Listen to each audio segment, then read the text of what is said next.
নমস্কার। আমরা আজকে চলে এসেছি টেকনো ইন্ডিয়া গ্রুপ পাবলিক স্কুলে। বেশ কিছুদিন ধরে শুনতে পাচ্ছি টেকনো ইন্ডিয়া গ্রুপ পাবলিক স্কুলের স্টুডেন্ট রোবোথন ওয়ার্কশপ করেছে। আগামীতে আরো কয়েকটি স্কুলে তারা কিন্তু করবে। আমরা এখন এমন একটা যুগে বাস করছি যেখানে রোবট আমাদের দৈনন্দিন জীবনে একটা অংশ হয়ে উঠেছে। তো সরাসরি আমরা এখন স্টুডেন্টদের মুখ থেকে সেই এক্সপিরিয়েন্স শুনে নেব। সবার প্রথমে একে একে আমরা স্টুডেন্টদের নামটা জেনে নেব। আমাদের নাম? আমি উদ্দীপন মণ্ডল, ক্লাস 11 থেকে। আমি ঐশিকা সাহা, ক্লাস 11 থেকে। আমি আর্থিব সমাজদার, ক্লাস 11 থেকে। আমি দীপ্তাব অধিকারী, ক্লাস 11 থেকে। আমি মেহুল লাহা, আমিও ক্লাস 11 থেকে। তাহলে তোমাদের কাছ থেকে সবার প্রথম জেনে নেব রোবোথন বিষয়টি কি। আসলে রোবোথন আমাদের একটা ইনিশিয়েটিভ, যার মধ্যে আমরা বিভিন্ন স্কুলসে গিয়ে ওখানে রোবোটিক্স এবং কোডিং নিয়ে তাদেরকে শেখাই। এখানে আমাদের কৃতিত্ব ততটাই হচ্ছে ওখানকার বাচ্চাদের কৃতিত্ব, কারণ এটা অ্যাকচুয়ালি হ্যান্ডস অন হয়।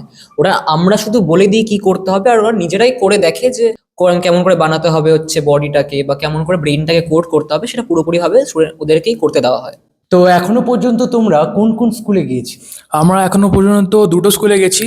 একটা হচ্ছে বিদ্যাসাগর ইংলিশ একাডেমি, আর একটা হচ্ছে পতিরাম আর্মি স্কুল। তোমরা তো স্কুলে স্কুলে ওয়ার্কশপ করেছো, তো তোমাদের এক্সপিরিয়েন্স কেমন ছিল? প্রথমে আমি পতিরাম আর্মি স্কুলের এক্সপিরিয়েন্সটা শেয়ার করবো। পতিরাম আর্মি স্কুল খুব ফ্যাসিলিটি ছিল ওখানে, অনেক স্টুডেন্ট।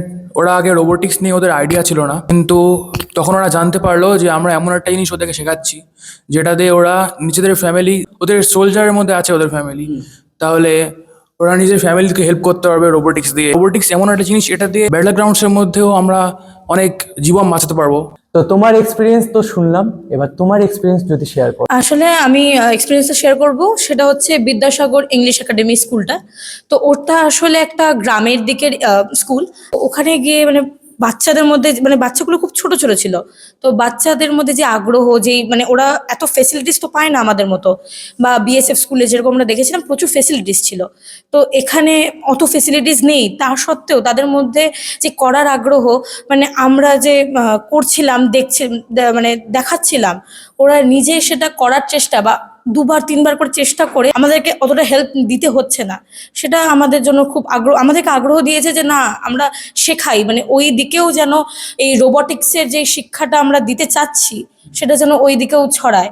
ভবিষ্যতে কি এরকম আবারও রোবোথন ওয়ার্কশপ করার ইচ্ছে আছে? হ্যাঁ, অবশ্যই। রোবোথন ওয়ার্কশপের শেষ এখানেই না। অ্যাকচুয়ালি আমাদের একটা সায়েন্স ক্লাবও আছে, যেখানে আমরা কয়েকজন সিনিয়র্স আর জুনিয়র্সরা মিলে রোবোটিক্স নিয়ে কাজ করেছি।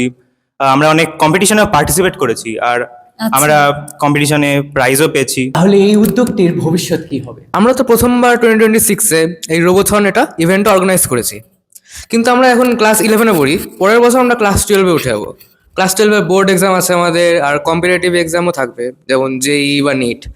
আমাদের আশা আছে যে আমাদের জুনিয়র যারা আমাদের সায়েন্স ক্লাবে আমাদের সঙ্গে পার্টিসিপেট করেছিল, তারা আমাদের এই ইনিশিয়েটিভটাকে নিয়ে আমাদের প্রোগ্রামটাকে ফিউচারে ক্যারি অন করে দেবে। আজকের পর্বটি তাহলে আমরা এখানেই শেষ করছি। ভবিষ্যতে তোমাদের এরকম ওয়ার্কশপে আমরা যেতে পারি কি?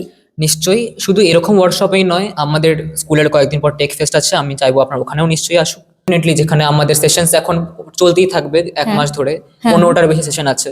আপনার যে কোনো সেশনে নিশ্চয়ই আসতে পারেন। ঠিক আছে, তাহলে আমরা কিন্তু দর্শক বন্ধুদের জন্য এর পরে লাইভ এক্সপিরিয়েন্স শেয়ার করতে চলেছি।